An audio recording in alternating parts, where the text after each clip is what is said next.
अध्याय 1 कुरुक्षेत्र के युद्ध स्थल में सैन्य निरीक्षण। धृतराष्ट्र ने कहा, हे संजय, धर्मभूमि कुरुक्षेत्र में युद्ध की इच्छा से एकत्र हुए मेरे तथा पांडु के पुत्रों ने क्या किया?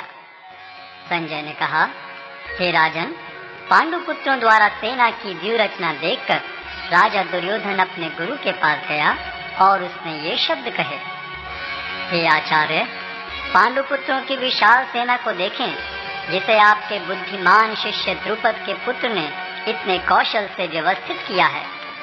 इस सेना में भीम तथा अर्जुन के समान युद्ध करने वाले अनेक वीर धनुर्धर हैं, यथा महारथी युयुधान, विराट तथा द्रुपद।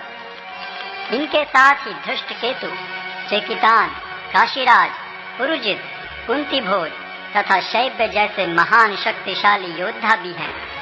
पराक्रमी युधामन्यु, अत्यंत शक्तिशाली उत्तमौजा, सुभद्रा का पुत्र तथा द्रौपदी के पुत्र, ये सभी महारथी हैं।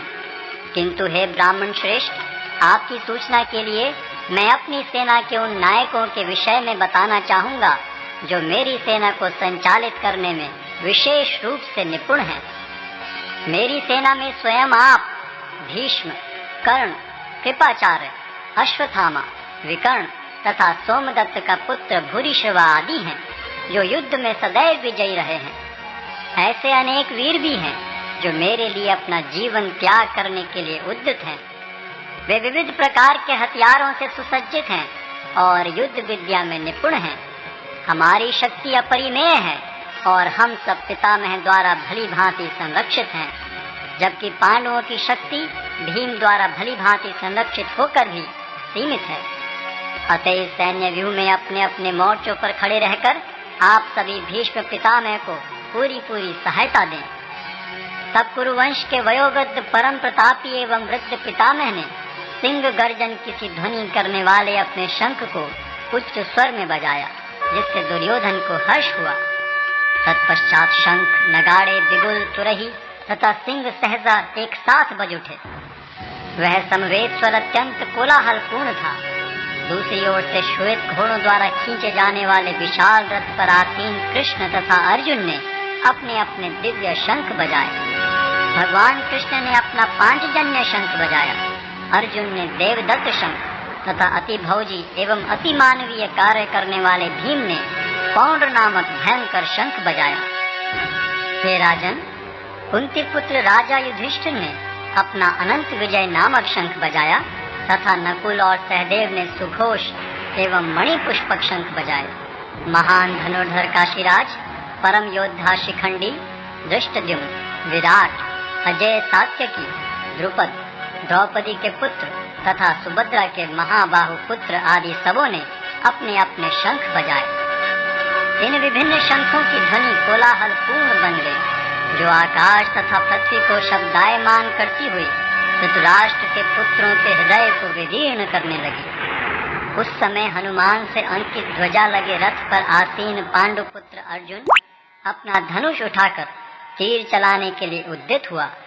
हे राजन, धृतराष्ट्र के पुत्रों को व्यूह में खड़ा देखकर अर्जुन ने श्री कृष्ण से ये वचन कहे। अर्जुन ने कहा, हे अच्युत, कृपा करके मेरा रथ दोनों सेनाओं के बीच ले चलें, जिससे मैं यहाँ उपस्थित युद्ध की अभिलाषा रखने वालों को और शस्त्रों की इस महान परीक्षा में जिनसे मुझे संघर्ष करना है उन्हें देख सकूं। मुझे उन लोगों को देखने दीजिए जो यहाँ पर धृतराष्ट्र के दुर्बुद्धि पुत्र दुर्योधन को प्रसन्न करने की इच्छा से लड़ने के लिए आए हुए हैं। संजय ने कहा, हे भरतवंशी, अर्जुन द्वारा इस प्रकार संबोधित किए जाने पर भगवान कृष्ण ने दोनों दलों के बीच में उस उत्तम रथ को लाकर खड़ा कर दिया। भीष्म, द्रोण तथा विश्व भर के अन्य समस्त राजाओं के सामने भगवान ने कहा कि हे पार्थ, यहाँ पर एकत्र सारे कुरुओं को देखो। अर्जुन ने वहाँ पर दोनों पक्षों की सेनाओं के मध्य में अपने चाचा ताऊओं, पितामहों, गुरुओं, मामाओं, भाइयों, पुत्रों, पौत्रों, मित्रों, ससुरों और शुभ चिंतकों को भी देखा। जब कुंती पुत्र अर्जुन ने मित्रों तथा संबंधियों की इन विभिन्न श्रेणियों को देखा तो वह करुणा से अभिभूत हो गया और इस प्रकार बोला। अर्जुन ने कहा, हे कृष्ण, इस प्रकार युद्ध की इच्छा रखने वाले अपने मित्रों तथा संबंधियों को अपने समक्ष उपस्थित देखकर मेरे शरीर के अंग कांप रहे हैं और मेरा मुख सूखा जा रहा है। मेरा सारा शरीर कांप रहा है, मेरे रोंगटे खड़े हो रहे हैं, मेरा गांडीव धनुष मेरे हाथ से सरक रहा है और मेरी त्वचा जल रही है। मैं यहाँ अब और अधिक खड़ा रहने में असमर्थ हूँ। मैं अपने को भूल रहा हूँ और मेरा सिर चकरा रहा है। हे कृष्ण, मुझे तो केवल अमंगल के कारण दिख रहे हैं। हे कृष्ण, इस युद्ध में अपने ही स्वजनों का वध करने से न तो मुझे कोई अच्छाई दिखती है और न मैं उससे किसी प्रकार की विजय, राज्य या सुख की इच्छा रखता हूँ।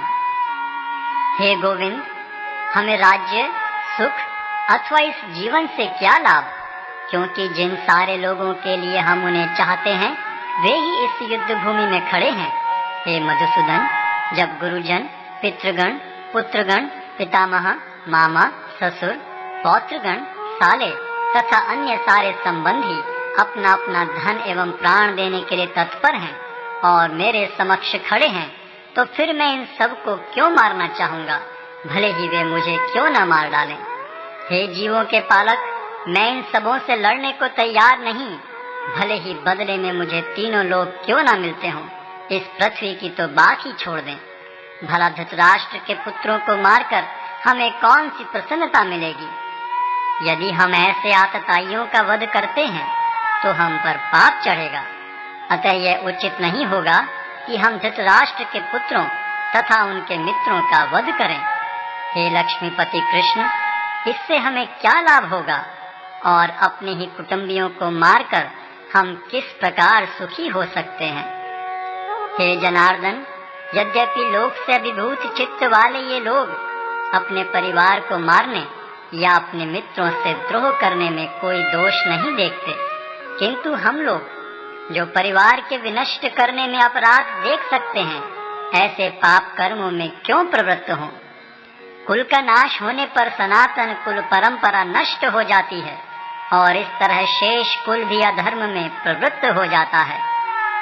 हे कृष्ण, जब कुल में अधर्म प्रमुख हो जाता है तो कुल की स्त्रियां दूषित हो जाती हैं और स्त्रीत्व के पतन से हे वृष्णिवंशी अवांछित संतानें उत्पन्न होती हैं। अवांछित संतानों की वृद्धि से निश्चय ही परिवार के लिए तथा पारिवारिक परंपरा को विनष्ट करने वालों के लिए नारकीय जीवन उत्पन्न होता है। ऐसे पतित कुलों के पुरखे गिर जाते हैं, क्योंकि उन्हें जल तथा पिंडदान देने की क्रियाएं समाप्त हो जाती हैं। जो लोग कुल परंपरा को विनष्ट करते हैं और इस तरह अवांछित संतानों को जन्म देते हैं, उनके दुष्कर्मों से समस्त प्रकार की सामुदायिक योजनाएं तथा पारिवारिक कल्याण कार्य विनष्ट हो जाते हैं। हे प्रजापालक कृष्ण, मैंने गुरु परंपरा से सुना है कि जो लोग कुल धर्म का विनाश करते हैं वे सदैव नरक में वास करते हैं। ओह, कितने आश्चर्य की बात है कि हम सब जघन्य पाप कर्म करने के लिए उद्यत हो रहे हैं। राज्य सुख भोगने की इच्छा से प्रेरित होकर हम अपने ही संबंधियों को मारने पर तुले हैं।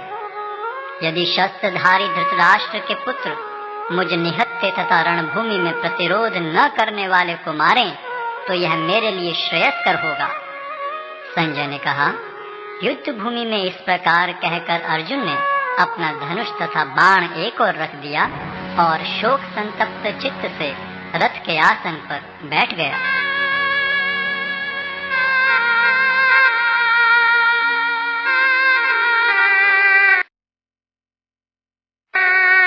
अध्याय 2 गीता का सार। संजय ने कहा,